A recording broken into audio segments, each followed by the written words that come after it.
คนลาวก็เปรียบเหมือนกับนกแหละบ่ได้มีหมากไม้เฮาก็ต้องไปพี่น้องบ่ได้มีหมากไม้เฮาก็ต้องไปกินนึกออกบ่ก็ประมาณนั้นแหละคนลาวเองเฮาก็ประมาณนั้นพี่น้องบ่ได้ที่มันจะเฮ็ดให้เฮาชีวิตเฮาดีขึ้นอย่างเช่นมาไทยว่าซี่เนาะคนลาวนี่มาหาเงินอยู่ไทยนี่มีชีวิตที่ดีขึ้นค่อนข้างที่จะหลายพี่น้องเนาะบางคนได้บ้านได้รถคืออย่างเฮาเว้าหลายคลิปผ่านมาได้บ้านได้รถได้เนาะอันนี้ก็ขึ้นอยู่กับคนเนาะว่าเฮา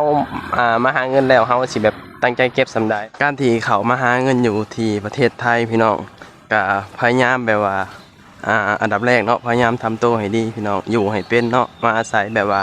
บ้านเมืองคนอื่นอยู่แบบมาหาเงินน่ะมันบ่ได้สบายดอกพี่น้องอยู่ไสก็แล้วแต่เนาะขึ้นชื่อว่าหาเงินแหละมันยากเบิดลำบากเบิดยิ่งอยู่บ้านเฮายิ่งลำบากกว่าอยู่ไทยอีกเนาะอยู่ไทยยังบ่มีงานเฮ็ดมันก็มีเงินได้พี่น้องเนาะคือแบบว่าคนกับปัจจุบันนี้คนลาวเองกับเขามาหาอยากเฮ็ดงานทำค่อนข้างที่จะหลายอยู่ที่ประเทศไทยพี่น้องก็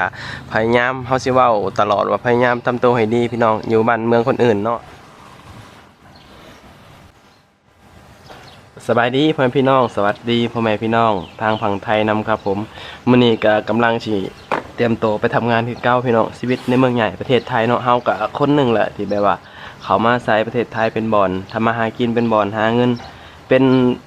ทุกอย่างพี่น้องในปัจจุบันนี้เนาะแล้วก็ในปัจจุบันนี้ก็คนลาวเองก็แบบเขามาหาอยากเฮ็ดงานทำค่อนข้างที่จะหลายอยู่ที่ประเทศไทยพี่น้องเพราะว่ายุคสมัยนี้ยุคเงินน่ะเนาะ ผู้ใดก็แบบว่าหนีความยากจนหนีแบบว่าหนีจากชนบทบนที่แบบหาเงินยากว่าซี่นะพี่น้องก็เข้ามาหาเงินอยู่ที่ประเทศไทยเนาะเฮาสิเว้าหลายคลิปที่ผ่านมาว่าอย่าลืมว่าการที่เฮามาอยู่ประเทศไทยก็พยายามทำตัวให้ดีอยู่ให้เป็นพี่น้องเฮามาอาศัยบ้านเมืองคนอื่นอยู่เนาะพยายามแบบว่าอย่าสร้างความวุ่นวายแค่นี้เองพี่น้องเนาะคนไทยเองก็บ่มีหยังมากมายหรอกขอแต่ว่าเฮาอย่ามาสร้างความวุ่นวายอย่ามาสร้างความเสื่อมเสียให้บ้านเมืองคนอื่นแค่นั้นเองพี่น้องกันที่อยู่ประเทศไทยเนาะไปมื้อนี้เฮาก็เดินทางมาทำงานพี่น้องชีวิตในเมืองใหญ่ประเทศไทยก็ประมาณนี้แหละพี่น้องเนาะยามมื้อเช้ามาเฮาก็เดินทางไปทำงานยามมื้อแลงมาเฮาก็กลับห้องพี่น้องมันก็บ่มีหยังหลายเนาะถ้าผู้ใดมีโอกาสเข้ามาหาแล้วก็พยายามแบบว่าตั้งใจเก็บเงินพยายามหาเงินพี่น้องเพราะยุคสมัยนี้เนาะคืออย่างเฮาเว้าที่ผ่านมาว่ายุคสมัยนี้มันก็ยุคเงินบ่มีเงินมันก็อยู่บ่ได้เนาะคนลาวเองก็ต้องแบบว่าดิ้นรนเข้ามาหาเงินอยู่ที่ประเทศไทยว่าซี่เนาะการที่เขามาหาเงินอยู่ที่ประเทศไทยพี่น้องก็พยายามแบบว่าอันดับแรกเนาะพยายามทำตัวให้ดีพี่น้องอยู่ให้เป็นเนาะมาอาศัยแบบว่าบ้านเมืองคนอื่นอยู่แบบนี้นะการที่คนลาวเขามาหาเงินอยู่ที่ประเทศไทยนี่พี่น้องก็บางคนก็ประสบความสำเร็จบางคนก็บ่ประสบความสำเร็จมันก็ขึ้นอยู่กับคนพี่น้องแต่ละคนว่าเฮาสิจัดการบริหารเฮาจังใดการที่มาหาเงินน่ะอยู่ไสก็แล้วแต่เนาะบ่ว่าสิอยู่ไทยหรือว่าประเทศใดก็แล้วแต่แบบนี้นะถ้าเฮาไปหาเงินแล้วถ้าเกิดว่าเฮาบ่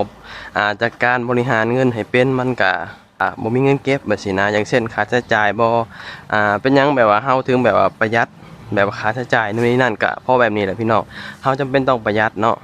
ชีวิตในเมืองใหญ่ประเทศไทยก็บ่มีหยังหลายพี่น้องเนาะสำหรับคนที่แบบรุ่นใหม่หรือว่าคนที่แบบเคยเข้ามาอยู่ไทยแบบนี้ก็บ่มีหยังหลายเด้พี่น้องอยู่ไทยเนาะขอแต่ว่าสิ่งที่เฮามีที่แบบว่าเฮาจะเข้ามาแบบหาเวียกเฮ็ดงานทำหรือว่าเขามาหาเงินอยู่ไทยนี่สิ่งที่ต้องมีนี่คือความอดทนเฮาสิเว้าคลิปหลายๆคลิปที่ผ่านมาเนาะว่าสิ่งที่เฮาต้องมีนี่ต้องมีความอดทนพี่น้องบ่ว่าเฮาสิอยู่ไสก็แล้วแต่เนาะว่าอยู่ไทยอยู่ลาวอยู่ประเทศใดก็แล้วแต่ถ้าเฮามีความอดทนเฮาก็อยู่ได้พี่น้องถ้าเฮามีความอดทนเฮาก็หาเงินได้แบบนี้นะมาหาเงินน่ะมันบ่ได้สบายดอกพี่น้องอยู่ไสก็แล้วแต่เนาะขึ้นชื่อว่าหาเงินแหละมันยากเบิดลำบากเบิดยิ่งอยู่บ้านเฮายิ่งลำบากกว่าอยู่ไทยอีกเนาะอยู่ไทยยังบ่มีงานเฮ็ดมันก็มีเงินได้พี่น้องเนาะคือแบบว่าคนกับปัจจุบันนี้คนลาวเองก็เขามาหาอยากเฮ็ดงานทำค่อนข้างที่จะหลายอยู่ที่ประเทศไทยพี่น้องก็เฮามีโอกาสเขามาหาเฮาก็พยายามแบบว่าตั้งใจเก็บเงินตั้งใจแบบว่าหาเงินแบบนี้นะพอมีหลายคนบอกว่าเขามาหาเงินแหละแบบปี2ปีแล้วยังบ่มีเงินเก็บแบบนี้อันนี้มันก็ขึ้นอยู่กับคนพี่น้องขึ้นอยู่กับคนแล้วก็ขึ้นอยู่กับการใช้จ่ายเฮาแบบนี้นะเฮาต้องเบิ่งว่าการใช้จ่ายเฮามันเป็นจังไดเนาะเพราะว่าบางคนนี่ก็ต้องส่งกลับบ้านสร้างนั่นสร้างนี่แบบนี้นะแบบเว้าง่ายคือแบบยังบ่ทันมีแบบครบแบบนี้มันอาจจะแบบเก็บเงินได้แบบ ค่อนข้างที่จะช้าเพราะสำหรับคนที่แบบว่ามีครบแล้วมีบ้านมีรถมีเกือบทุกอย่างเลยไปสินะแบบมันก็อาจจะเก็บเงินได้ไวพี่น้องอันนี้ก็ขึ้นอยู่กับค่าใช้จ่ายเฮาพี่น้องว่าเฮาแบบค่าใช้จ่ายเฮานี่แบบน้อยหรือหลายไปสินะเฮาก็ต้องเบิ่งเนาะก็แน่นอนแหละอยู่ไทยถ้าผู้ใดแบบว่าตั้งใจเก็บเงินถ้าผู้ใดแบบว่าตั้งใจแบบว่าอ่าสร้างเนื้อสร้างตัวตั้งใจแบบว่าหาเงินแบบมันก็ได้อยู่แล้วพี่น้องเพราะว่าเฮาก็เห็นหลายๆคนเนาะที่แบบว่าได้เงินได้ทองมาสินะพี่น้องมาหาเงินอยู่ไทยแล้วก็ได้บ้านได้รถอีหยังก็แล้วแต่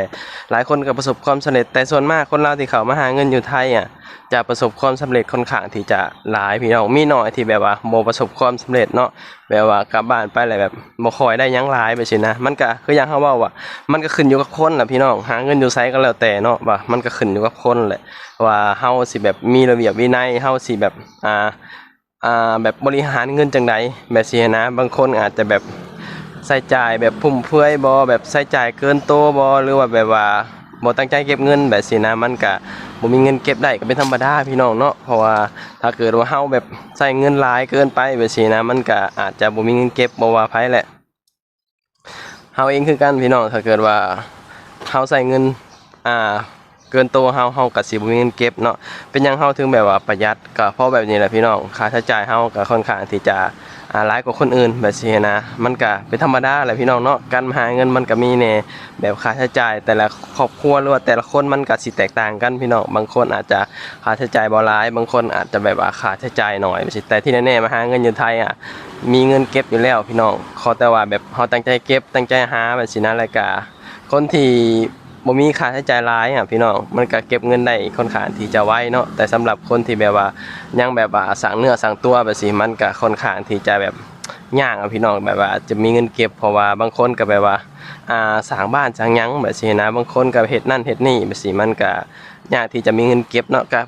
สู้เอาพี่น้องเก็บเอาเนาะอย่างน้อยเฮาก็มีบ่อนหาอย่างน้อยเฮาก็มีแบบว่ามีเงินเข้ามาแล้วก็มีงานเฮ็ดอยู่ที่ประเทศไทยแบบนี้นะเข้ามาก็ตั้งใจหาเงินหาหยังเนาะเพราะว่าตอนนี้ก็คนลาวเองก็คืออย่างเขาเว้าว่าเขามาหาเงินอยู่ไทยค่อนข้างที่จะหลายพี่น้องแต่ส่วนหลายคนลาวส่วนหลายก็สิเข้ามาหาเงินอยู่ไทยสักส่วนหลายเนาะไปไอ้ประเทศอื่นมีบ่แต่ตอนนี้ก็ไปเกาหลีก็มีอยู่พี่น้องแต่ว่าก็ส่วนน้อยเนาะส่วนหลายก็สิมาหาเงินอยู่ไทยสักส่วนหลายแต่บ่ค่อยไปแบบว่าต่างประเทศแบบใกล้ๆแบบนี้นะเพราะว่าการที่เฮาไปประเทศที่ใกล้ๆแบบนี้มันก็ค่าใช้จ่ายมันหลายพี่น้องและก็คนตามชนบทเนาะมันคงบ่มีเงินแบบ 4-5 หมื่นแบบลงทุนแบบว่าไปต่างประเทศแบบใกล้ๆนะแบบนี้นะมันก็เลยเฮ็ดให้คนลาวเองนี่ก็มาไทยหลายพี่น้องแล้วก็มาอาศัยประเทศไทยนี่แหละเป็นบ่อนหาเงินอยู่ไทยก็อยู่ง่าย2มากับไปมาง่ายแล้วก็เวลาเฮากลับบ้านเฮาก็กลับง่ายไปสิเนาะมันบ่ได้ไกลจากบ้านเฮาเด้เฮาอยากกลับตอนใดเฮาก็กลับไปสินะถ้าเฮาไปประเทศอื่นเฮาก็กลับมันก็ค่อนข้างที่จะยากพี่น้องเพราะว่ามันค่าใช้จ่ายมันค่อนข้างที่จะสูงเนาะเวลาแบบว่าเฮาไปอยู่แล้วมีเหตุจำเป็นแบบสิมันก็กลับบ้านยากเด้พี่น้องถ้าเกิดว่าเฮามาอยู่ไทยแบบสิเฮามีเหตุจำเป็นแบบเฮากลับแบบมื้อใดก็ได้แบบนี้นะมันค่อนข้างที่จะง่ายเนาะก็เลยเฮ็ดให้คนลาวนี่คิดว่ามาไทยได้ง่ายสุดแล้วแล้วก็อีกอย่างเฮาก็บ่ต้องไปเรียนภาษาเนาะเฮามาแล้วเฮาก็มาใช้ชีวิตแบบว่าอยู่ได้บ่ต้องปรับตัวหยังมากมายปรับแค่ว่าการแบบว่ามีระเบียบวินัยหรือว่าแบบมารยาททางสังคมแค่นั้นเองมันก็บ่มีหยังหลายว่าคนเมืองเขาจะอยู่จังไดนะอย่างเช่นเฮ็ดหันเฮ็ดนี่หยังก็แล้วแต่สินะเฮาก็ต้องสังเกตแล้วก็เฮาก็ต้องปฏิบัติแล้วก็เรียนรู้แบบว่าสังคมเมืองใหญ่ว่าสิพี่น้องมันก็บ่มีหยังหลายอยู่ไทยเนาะก็เลยเฮ็ดให้คนลาวเองก็มาไทยดีกว่าแบบ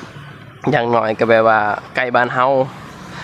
แล้วก็เฮาอยากกลับตอนใดเฮาก็กลับแบบสิมันง่ายก็เลยเฮ็ดให้แบบมากันค่อนข้างที่จะหลายพี่น้องมาหาเงินหาหยังเนาะก็แน่นอนแหละพี่น้องว่าคนเฮาเนาะมันก็แท้จริงแล้วมันก็บ่มีใครอยากจากบ้านบ่มีใครอยากจากครอบครัวหรอกพี่น้องแต่ว่าด้วยความจำเป็นด้วยความแบบยากจน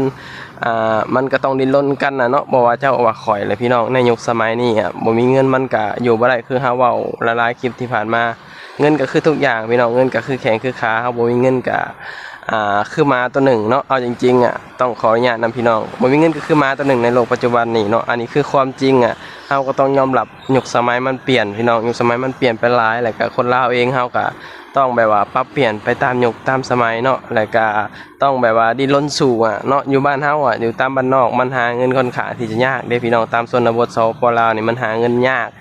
แบบว่ามันบ่ค่อยแบบมีเงินเก็บมีเงินหยังบ่ซี่นะหาก็พอแต่ได้อยู่ได้กินและคนเฮาอะเนาะปัจจุบันนี่มันค่าใช้จ่ายมันหลายแล้วก็แบบ